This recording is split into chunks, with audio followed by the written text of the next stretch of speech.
This is called The Good, the Bad, and the Ugly. These are our player projections that we're going to give for this next upcoming week.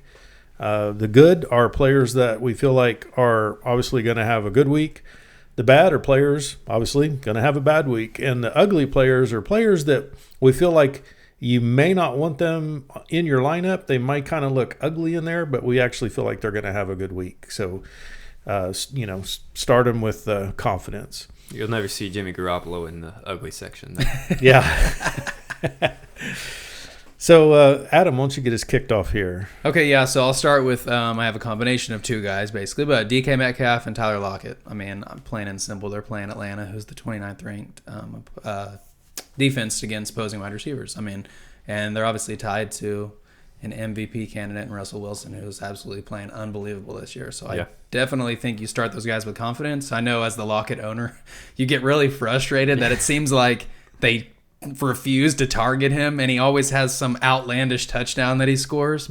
Or when they finally do hyper-target him, he doesn't have the touchdown. Right, yeah. It's like, he got his 12 points again. He's, very high floor. Yeah. High ceiling, but they refuse to give him the ball. Yeah. So, but I think definitely start both those guys with confidence this week. All right, so my player this week is John Brown. Brown has actually been really good this year. I don't think people realize how good he's been. He has not had a game where he's had less than 50 yards or 5 targets. He's currently the number 19 wide receiver, and he's playing the Eagles this week, who in the past 2 weeks have allowed Amari Cooper, who is injured, 6 catches for 106 yards, and Stephon Diggs, that can't be right. Oh, no. 167 yards and 3 touchdowns. And then it doesn't end there. When they played Devontae Adams and Julio, they both went crazy on them too. So this is just a great matchup for somebody who may be kind of under the radar. People don't realize how good he's been. So start him with some confidence this week. Sounds good. So I'm going to talk about a couple of guys up against the Giants defense, which we've watched is completely porous. And of course, Chase Edmonds ran all over him last week. So we're talking about Detroit Lions.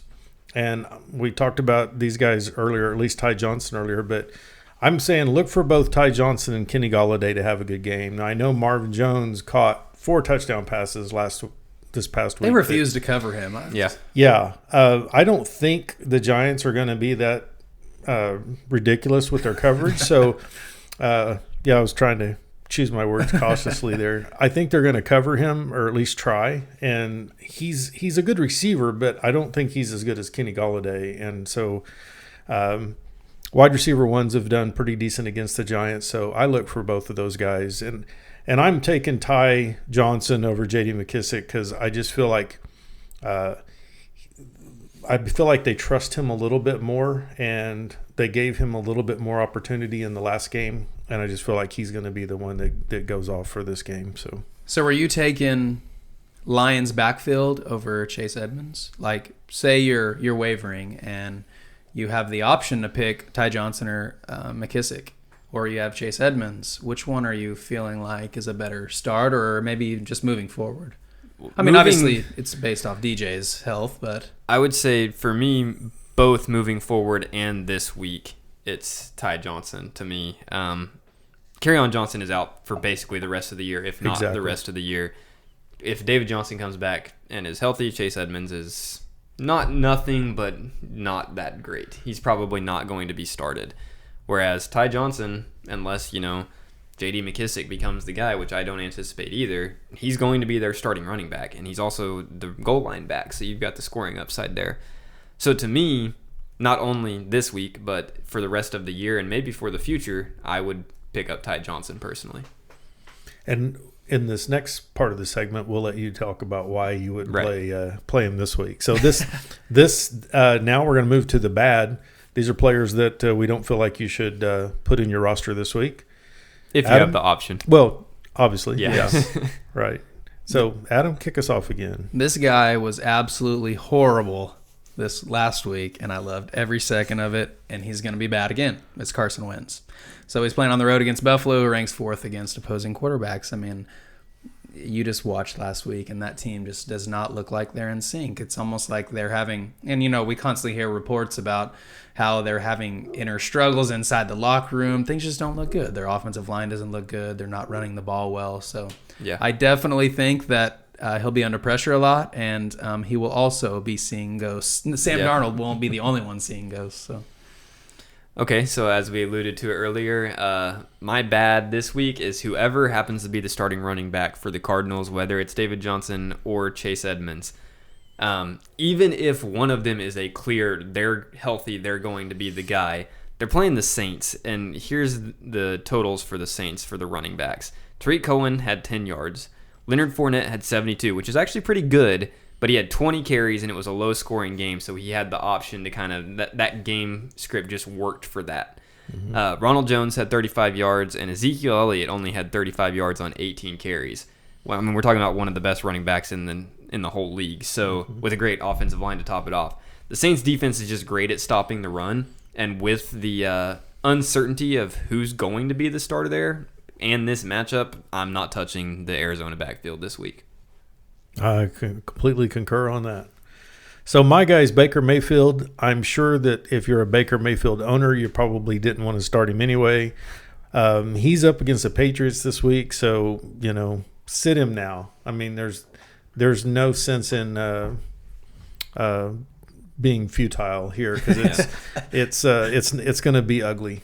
Don't even play him as a contrarian DFS pick. Right. Yeah. Okay, let's move on to the last part of this. This is called the ugly. And again, these are players that you may not necessarily want to start, but they're probably going to have a good week. So, Adam? Yeah, so I'm going to go with Derek Carr. I'm sticking with quarterbacks this week. He's playing Houston, ranked 27th against opposing quarterbacks. And, yeah, he had a good week last week against Green Bay. He just looked good. It was a very fantasy plus matchup, I guess. They're playing from behind a lot, so they got to have lots of time to throw to play from behind. But he ended up putting up 18 points against that good defense. So I looked to him to build off that week or 7 performance. Yeah, that's not bad against that defense. Right. I mean, we've seen much better quarterbacks not do well. So. Right. Mm-hmm. Okay, my guy this week is the aforementioned David Montgomery. Now, I want to preface this by saying I'm not saying he's going to explode. But he's playing the Chargers, and the Chargers have allowed running backs to beat them this year. Derrick Henry had 90 yards and a touchdown. Benny Snell had 17 carries for 75 yards. That's Benny Snell. And Phillip Lindsay had 114 and a touchdown in their most recent games. These are the guys that are kind of the grinders of the team, not the Tariq Cohens, not the pass-catching backs. These are the guys that want to punch it up the middle. And that's what Montgomery is. He's their, between the tackles type of running back. And, on top of that, we kind of talked about how he's been a disappointment for where he was drafted and what you expected. But he hasn't been awful. I mean, 4 of his 6 weeks, he's had over 8 fantasy points. He's not great, but he's not killing you. So if that's his floor, if his floor is 8 points, I see his upside as being, maybe in the 15 or 16 range. I think he's a good play for someone that I think almost everyone has given up hope on. Right. Completely predicated on whether or not they run the football. Yeah. Because definitely, to your point, we see the value there. They just refuse to use him the ball properly. Yeah. Hopefully they made a big enough stink about it last week that they'll at least try. Well, and the thing is, he still looks good when he gets the ball. It's not like he looks awful like Sony Michel where he just doesn't look explosive. He looks good. I just feel like, again, they just need to give him the ball more. It's the game script, yeah. Yep. So my guy is Kenny Stills. We talked about him a while ago, trending up. He's playing against a weak Raiders pass defense this week. Of course, Will Fuller is out, as Adam mentioned. He could have a big day. I think he's. It's not like he's just coming into the offense. He's been with them all season. He's been learning, what to play, or most of the season. He's been learning, the offense. He's been playing well, and now he's going to get the opportunity. And although he hasn't been great as of yet, he could have a great week.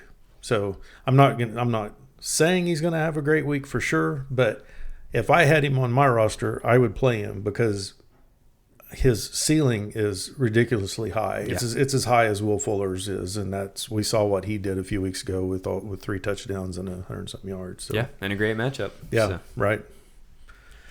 Okay, Dynasty guys, any last comments?